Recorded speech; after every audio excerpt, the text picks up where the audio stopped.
Okay, with the Academy sports scientist Greg DeCarnys. Welcome. Tonight we're here for sports science and conditioning programs with the young Academy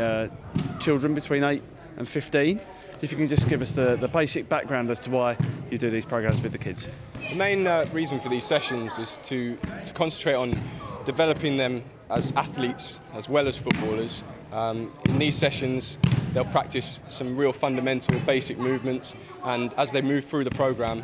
those movements will become more athletic and more relevant to what you see on a football pitch. One thing that we at West Ham have noticed here in the sports science department and something that's very sort of rife in research at the moment is that movement is not looked at enough. Football is a very high contact sport, and even at the very young age groups, some of the small-sided games that they're doing, their body will be put into positions which are possibly going to injure them, and here we hopefully put them through as many different scenarios of movement, and to allow them to have that wealth of exercises and wealth of movements to call upon when they need to. Looking at really simple exercises like overhead squats and just being able to step over a hurdle, looking at shoulder mobility, and from the results of those tests it allows us, me and my team of sports science interns that I've got here, it guides us in what corrective exercises to do to improve those basic elements of movement.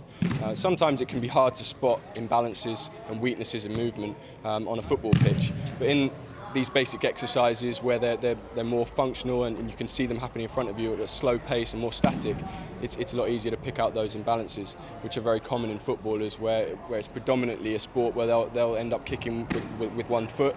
and they'll end up doing a lot of kicking and sprinting, which is very much dominant on certain muscles than others, and this is a place where they can come and put those imbalances right. I understand you've brought in coaches from different sports to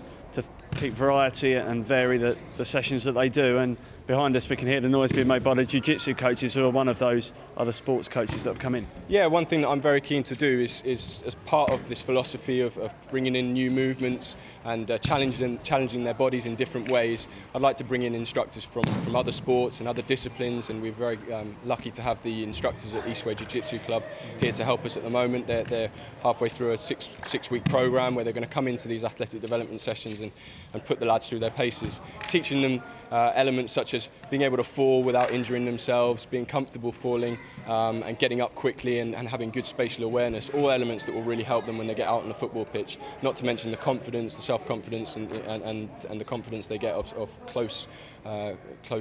combat and contact, which is very